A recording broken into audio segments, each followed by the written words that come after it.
trọng và kính mến, lời đầu tiên đến lời cho gia đình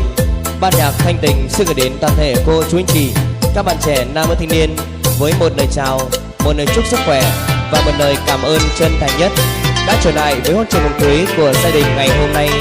Nâng ly chén rượu hồng mừng hạnh phúc, chúc tương lai cho cô dâu và chú rể nên duyên chồng vợ. Kính thưa các bậc quý vị, thưa toàn thể cô chú anh chị, các bạn trẻ trân trọng và kính mến,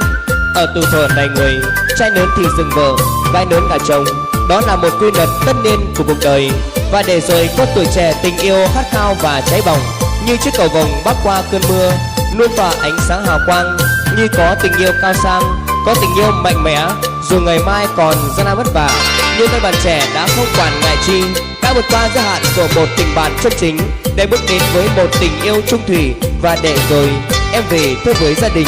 gia đình đồng ý cho mình lấy ta, anh về với mẹ cha đồng ý cho ta lấy mình, với mình lại với ta, đẹp duyên đôi lứa mặn mà thông ra, để trăng nên đỉnh núi hiền hòa, tình yêu của đôi bạn đẹp như là ánh bình minh. Nhận lời mời của gia đình và nhận cánh tiếp hồng trao tay thắm tình của cô dâu và chú rể, ban nhạc tình yêu và tuổi trẻ Thanh Tình lại được trở về với miền quê hương Thanh Giang đất mẹ. Qua đàn song ngắn và âm thanh nhỏ này, gia đình chúng tôi long trọng loan báo tin vui. Đêm nay đêm dạ hội yêu đương, chương trình đêm trăng tình yêu mừng hạnh phúc cho cô dâu và chú rể nên duyên chồng vợ. Đúng 7 giờ 30 phút tối ngày hôm nay sẽ được chính thức bắt đầu tại căn phòng của gia đình. Vậy đã lời cho gia đình, ban nhạc tình yêu tuổi trẻ Thanh Tình xin gửi đến toàn thể cô chú anh chị với đôi lời mời. Xin được kính mời các cụ các ông trong hội người cao tuổi, các bác các chú trong hội cựu chiến binh, các bà các mẹ trong hội người phụ nữ, cùng toàn thể các bạn đoàn viên nam nữ thanh niên đã nhận được cánh tiếp hồng của cô dâu và chú rể, với ở gần chẳng tiếc gì công việc, người xa còn ngại đường xá xa xôi, cùng nhanh chân và nhẹ bước trở lại với sân khấu của gia đình tối ngày hôm nay. Và đặc biệt tối ngày hôm nay với một chương trình vũ điệu bay mang tên Vũ Trường Dung Chuyển, dành cho các bạn trai yêu văn nghệ, các bạn gái yêu sàn nhảy, có những đôi chân dẻo và những đôi tay mềm sẽ trở lại với sân khấu của gia đình chúng tôi, dàn dựng lên chương trình vũ điệu samba, vũ điệu nam bát đa, Boney Enjoy trên nền nhạc DJ mới nhất cũng như nền nhạc disco của nhạc sĩ Dương Thụ, dành gửi tặng cho cô dâu và chú rể tối ngày hôm nay. Kính thưa các bậc quý vị, thưa toàn thể cô chú anh chị, các bạn trẻ nam thanh niên trân trọng và kính mến, cũng đặc biệt tối đêm nay với một chương trình live show ca nhạc đặc biệt được dàn dựng tại căn phòng của gia đình tối ngày hôm nay, với sự trở lại của MC ca sĩ Thái Tuấn trở về từ miền quê hương thành phố Hưng Yên đất mẹ, dành gửi tặng cho đôi bạn trẻ với những ca khúc đang rất hot trên nền sóng iMusic VCC 12 với những bản tình ca Chỉ Yêu Mình Em, ngỡ nhạc và lời khác biệt mừng hạnh phúc cho cô dâu và chú rể tối ngày hôm nay. Đến với ban nhạc tình yêu và tuổi trẻ Thanh Tình, quý vị và các bạn sẽ cùng được thưởng thức với những nền âm thanh ánh sáng, với những tia laser cực nét, với những bộ loa JBL hiệu USCA California đập cực mạnh. Đến với ban nhạc tình yêu tuổi trẻ Thanh Tình, đó một sự lựa chọn tin cậy của bạn. Kính thưa các bậc quý vị, thưa toàn thể cô chú anh chị trân trọng và kính mến,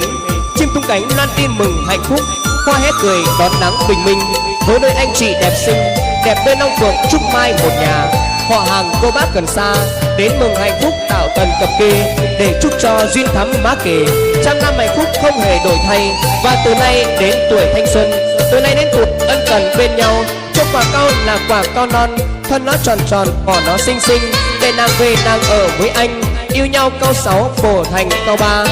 Một lần nữa đỡ lời cho cô dâu chú rể và đỡ lời gia đình. Trung tâm ban nhạc Thanh Tình xin kính mời toàn thể cô chú anh chị, các bạn trẻ nam thanh niên đã nhận được cánh tiếp hồng qua lời mời thân tình, cùng nhanh chân và nhẹ bước trở lại với sân khấu của gia đình ngày hôm nay, cùng ăn trầu sơi nuốt thuốc, chọn cho mình với những hàng ghế ngồi ưng ý và đẹp nhất, và đặc biệt cùng dành gửi tặng cho đôi bạn trẻ với những bản tình ca đồng ngàn và tình ái, hát mãi lời tình yêu mừng hạnh phúc trăm năm cho cô dâu và chú rể ngày hôm nay. Một lần nữa đỡ lời cho gia đình, ban nhạc chúng tôi long trọng kính truyền lời mời và gửi lời cảm ơn. Kính thưa các bậc quý vị, thưa toàn thể cô chú chị, các bạn trẻ trân trọng và kính mến, trở về với niềm vui hân hoan hạnh phúc của cô dâu và chú rể ngày hôm nay, ban nhạc tình yêu và tuổi trẻ Thanh Tình và đặc biệt Thái Tuấn cùng nhạc sĩ Dương Thụ xin gửi đến toàn thể cô chú anh chị, các bạn trẻ nam nữ thanh niên với một liên tịch khúc mang tên Nhạc Sống Hải Dương, kỷ niệm một chuyện tình, mừng hạnh phúc đặc biệt cho cô dâu và chú rể ngày hôm nay. Xin mời toàn thể quý cô ông cụ bà, cô dì chú bác, các bạn trẻ nam nữ thanh niên trên miền quê hương chúng ta cùng trở lại với những tình khúc này.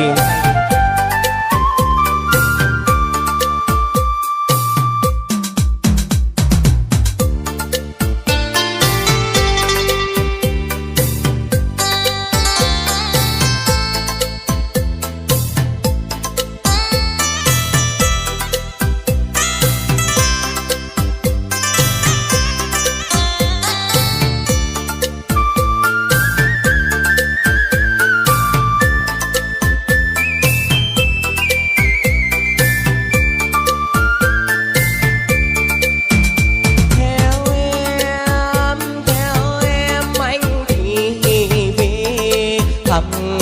lại miền quê nơi có một chiên đê, có hàng tre du nghỉ chiều về.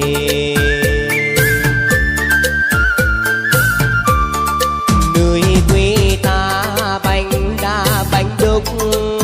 nơi thảo thơm đồng xanh trắng.